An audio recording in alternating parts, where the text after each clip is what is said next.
Gopal Jiu publication presents Paripraśna, the process of inquiry, from the teachings of Srimad Gour Govinda Swami Maharaj, edited by Madhavanda Prabhuji.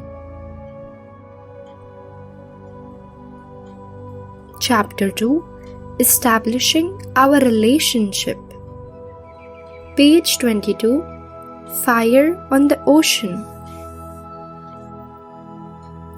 It is only a waste of time. Run, run. Someone has set fire to the ocean. Someone has set fire to the ocean. Go extinguish the fire. Run, chalo. Go extinguish the fire. Oh, what container shall I take? You should take a pot in which there are thousands of holes.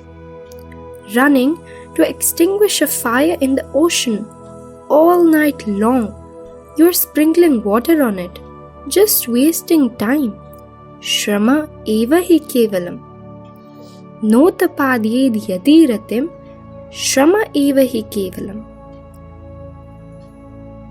One may be a very learned scholar and execute his duties very nicely, but if he doesn't become inquisitive about the Supreme Personality of Godhead, if he is indifferent to Shravanam Kirtanam, all that he has done is but a waste of time.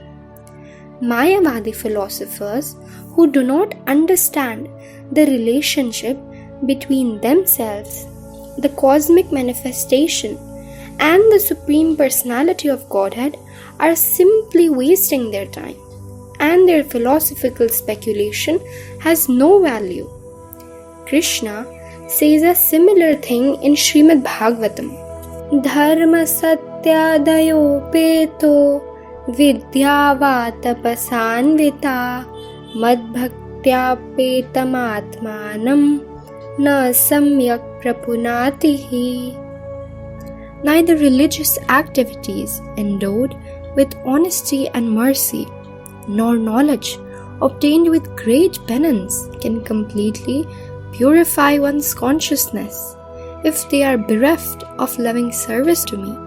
Srimad Bhagavatam, 11th Canto, 14th Chapter, verse number 22. One may be executing the principles of Dharma very strictly. One may be very truthful and never utter a single lie. One may be very merciful to one and all. One may be very learned and proficient in the 4 Vedas, Chaturvedi. One may be undergoing very severe penance, tapasya.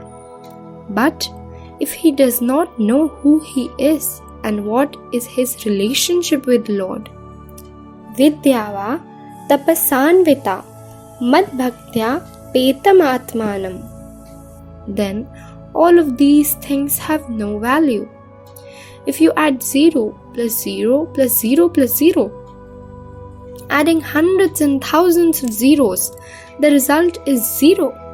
If you multiply 0 by 0 by 0 by 0, the result is still 0, no value. Here, Srila Prabhupada says, Mayavadi philosophers who do not understand the relationship between themselves, the cosmic manifestation, and the Supreme Personality of Godhead are simply wasting their time, and their philosophical speculation has no value. To be truthful, merciful, religious, to be a learned scholar, or to undergo austerity and penance are all nice things, but without being engaged in the devotional service of the Lord, without bhakti, all of these things are 0. If you write thousands of 0, the value is only 0.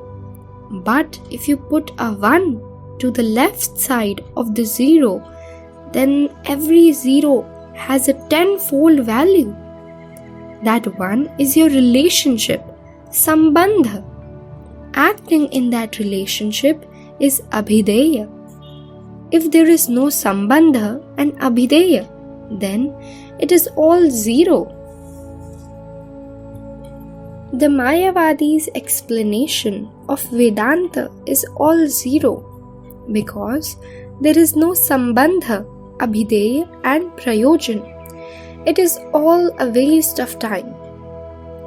Lord Rishabdev says, Parabhavastavad abodha jato yavanna jigyasata atma tattvam yavat kriyastavad idham manove karma atmakam yena sharira bandha. As long as one does not inquire about the spiritual values of life, one is defeated and subjected to miseries arising from ignorance.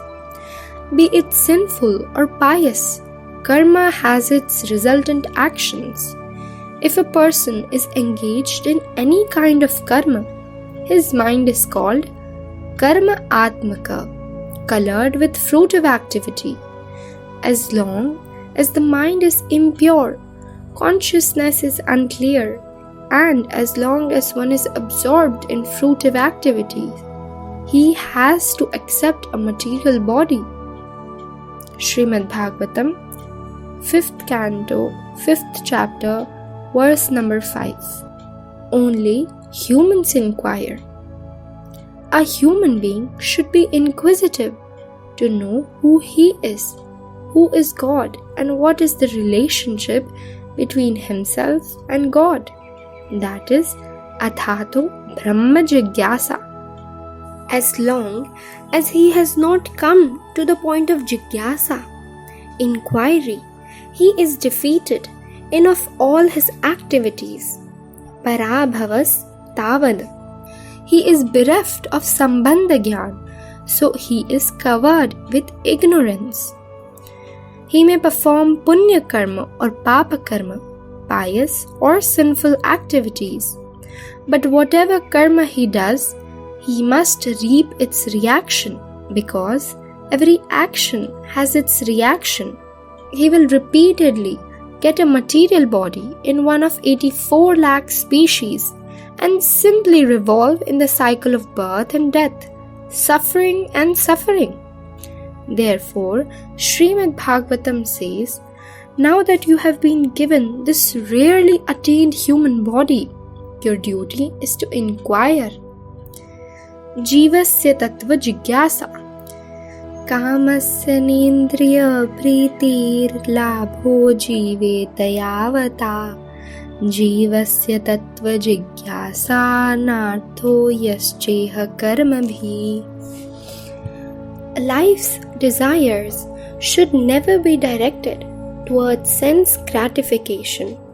One should desire only a healthy life or self-preservation. Since a human being is meant for inquiry about the absolute truth, nothing else should be the goal of one's works. We often speak about the 5 levels of consciousness: Avritta Chetna, covered consciousness; Sankuchita Chetna, shrunken, contracted consciousness; Mukulita Chetna, budding consciousness; Vikasita Chetna, blossoming consciousness; and Purna Vikasita Chetna, completely blossomed consciousness. The consciousness of the human being comes under the last 3 levels: Mukulita Chetna, Vikasit Chetna, and Purna Vikasita Chetna, the highest level of consciousness. Only human beings can achieve that level of consciousness, not cat and dogs. Srimad Bhagavatam is a most impartial Shastra. It speaks very clearly and straightforwardly. It says that one who doesn't come to the point of inquiry, tattva jigyasa, is no better than an animal. An animal won't inquire. If you won't inquire, you belong to that category of consciousness. An animal has 4 legs and you have 2 legs. An animal may have a tail and horns, and you have no tail and no horns. Pucha vishanahina. But if you don't come to the point of inquiry, you are just a 2-legged animal without horns and tail. Sa eva gokhara. Mahaprabhu is the supreme authority, the original acharya. The acharya parampara begins from him. He spoke this philosophy, and the Mayavadi philosophers accepted it. As the Supreme Personality of Godhead, Mahaprabhu has such potency. Similarly, the words of an acharya, a Gaura Priyajana, one who is very dear to Gauranga Mahaprabhu, are also very potent. The Mayavadis are great offenders at the lotus feet of Krishna. Mayavadi, Krishna Aparadhi, thinking themselves God, they are envious of Krishna. Still, Mahaprabhu showered his mercy upon such rascals. He gave them this tattva gyan. This is the sadhu's mercy. He imparts this knowledge, this tattva gyan shiksha. No one else gives it, only the acharya. Mahaprabhu, as an ideal acharya, gave it. He spoke, and the Mayavadi philosophers became completely transformed, converted into bhaktas. In later verses, it will be described that they began to chant Hari Hari and dance with Mahaprabhu. Such is Mahaprabhu's mercy. Stopping at the end of first paragraph on page number 26. Hare Krishna.